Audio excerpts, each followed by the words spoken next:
Hi, and welcome to the All About Grecia channel. My name is Kurt, and I'm your host. Thank you for tuning in. This is volume 10 of my series, and today we are going to talk about pets, clothes, toilets, and uniquely Tico words. So let's learn more. All About Grecia. Thinking about moving to Costa Rica and wondering how to bring your furry friend along? You're not alone, and yes, it's totally possible. We're going to walk you through everything you need to know to bring your pet from the US to Costa Rica stress-free and fully prepared. Let's start with the basics. Costa Rica welcomes pets, but there are a few key steps you need to take to make sure your cat or dog can enter the country legally and safely. Step 1. Visit a USDA-accredited veterinarian. Your vet must issue an international health certificate, either APHIS Form 7001 or an approved alternative, within 14 days of your travel date. This document confirms your pet is healthy and up to date on vaccines. Step 2. Vaccinations. These are an absolute must. For dogs, Costa Rica requires proof of rabies, distemper, hepatitis, leptospirosis, parvovirus. For cats, it's rabies, panleukopenia, calicivirus, and rhinotracheitis. Your pet must be at least 4 months old to qualify, since rabies vaccination is non-negotiable. Step 3. Prepare for travel. Each airline has different rules for traveling with pets, so call ahead and confirm everything from crate size to cabin or cargo policies. Most pets don't need permit unless you're bringing more than 2. In that case, you'll need an import permit from Costa Rica's Ministry of Agriculture. Step 4. Entry and inspection. When you land in Costa Rica, SENASA officer will check your documents and inspect your pet. There's a small fee, about $20 to $30, but the process is usually quick and smooth. And just like that, welcome home. Your pet is now part of your new life in paradise. Costa Rica offers great veterinary care, pet-friendly neighborhoods, and warm climate both you and your furry companion will love. To summarize, get the right vet paperwork, keep vaccinations up to date, double-check airline rules, and prepare for simple inspection on arrival. If you're planning to live in Costa Rica, especially in the Central Valley or coastal areas, there's really no need to pack heavy clothing. The weather is warm and tropical nearly year-round, so shorts, t-shirts, tank tops, and lightweight clothing will get you through most days in complete comfort. Even during the rainy season, which typically runs from May through November, temperatures remain mild and rarely dip low enough to require anything more than a light layer. That said, the rainy season can bring cool, damp evenings, particularly at higher elevations or after heavy downpour. In those moments, a pair of sweatpants, flannel shirt, or a lightweight hoodie can make you more comfortable. But for the most part, leave the jeans, boots, and jackets behind. They'll just take up space in your closet. Think breezy, casual, and quick drying, and you'll fit right in. Here is a topic we have not yet covered. Don't flush your toilet paper. Yep, you heard that right. In many homes, restaurants, and public bathrooms across Costa Rica, used toilet paper goes in the trash can, not the toilet. So why is that? Let's break it down. Most of Costa Rica's plumbing systems, especially in older homes and rural areas, use narrow pipes that just aren't built to handle anything other than, well, what's meant to go down the toilet. Flushing toilet paper can lead to clogs, backups, and some pretty nasty plumbing problems, and that's something no one wants to deal with, especially in paradise. Many places also rely on septic systems, not city sewage. Toilet paper takes a long time to break down and can overwhelm those systems quickly. That's why you'll usually see small, lidded trash bin next to the toilet. That's where the paper goes. Yes, even in nice homes and many hotels. Now, in some newer or high-end buildings, flushing toilet paper is okay, but only if there's signs saying so. When in doubt, follow the local habit. It might seem strange at first, but trust me, you'll get used to doing it. And you'll be doing your part to keep Costa Rica's plumbing and environment running clean. So next time nature calls in Costa Rica, remember, paper in the bin, not in the bowl. Small habit, big help.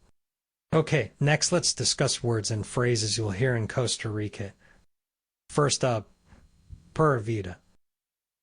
Pura vida is much more than just a phrase in Costa Rica. It's way of life, literally translating to pure life. It's used as greeting, farewell, expression of gratitude, or simply to say, everything's great. Whether you're chatting with locals or soaking in the beautiful nature around you, saying Pura Vida reflects relaxed, positive attitude that embraces simplicity, happiness, and appreciation for the moment. It's a phrase that perfectly sums up the easygoing and friendly spirit of the Costa Rican people. Beyond everyday conversation, Pura Vida has become a symbol of national pride and identity. It represents the country's focus on well-being, community, and environmental harmony. Tourists often pick up on the phrase quickly because it captures the warm and welcoming vibe they experience throughout Costa Rica. Saying Pura Vida is like joining a shared mindset, one that values life's simple pleasures and reminds everyone to stay calm and enjoy the ride. And by the way, Tico's pronounced V as B, so Pura Vida. If you've ever been to Costa Rica or even just talked to Tico, you've definitely heard the word. It's everywhere. People use it like dude, man, or bro, and sometimes just to fill space in sentence. But where it comes from, that's where it gets interesting. The word started out as mai, slang term in Central America that meant something like fool or chump. But in Costa Rica, the meaning shifted in a totally different direction. One of the stories behind it comes from old-school shoemaking workshops. Back in the day, young apprentices were the bottom of the ladder. They were the new guys, often inexperienced, slow, and easy targets for jokes. The senior shoemakers used to mess with them by handing them a piece of rubber instead of leather and telling them to pound it into the sole of shoe. So the poor mite would sit there all day hammering away at this rubber, wondering why nothing was working.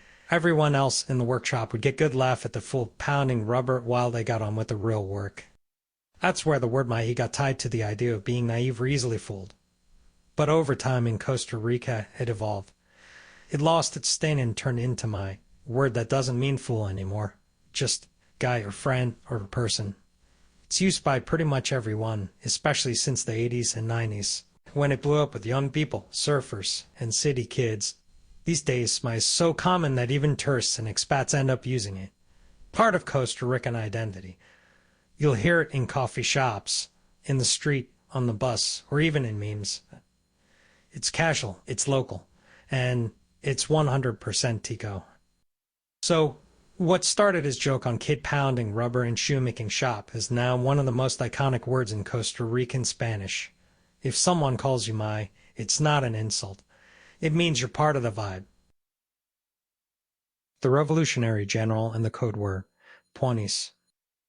According to one of the more colorful folk stories floating around Costa Rica and parts of Central America, the word Puanis wasn't born from surfer slang or American tourists. It actually came from secret military code used during Revolution. The story goes like this. Sometime in the early to mid-20th century, during Central American uprising or internal conflict, some versions say Nicaragua, others vaguely say La Revolution. There was a rebel general coordinating efforts with underground fighters and allied forces to signal that everything was okay. That town had been secured. Our mission was complete. The general used the phrase, 20s. It was short, simple, and sounded meaningless to outsiders. But within the resistance, it meant, all good, the mission succeeded. You're safe to move in. Some say it was intentionally chosen to replace standard terms like buenas or todo bien, which could be intercepted or understood by opposing forces or collaborators. Over time, fighters returning to civilian life brought the phrase back home. It started being used in casual conversation, especially among young people and in rural areas, as a way to say, cool, it's chill, everything's alright. Eventually, the word spread across Costa Rica, shedding its revolutionary roots, becoming part of the laid-back Tico slang we know today. So next time you hear someone say, todo buenis, just know it might have once meant the coast is clear in a very different kind of way. What do you think? If you liked this video, give me a like, and please do subscribe. If you have comments or questions or an idea for a topic, let me know down below. There's so much to learn when you want to know. All about Grecia. Gracias. See you next time. Ciao.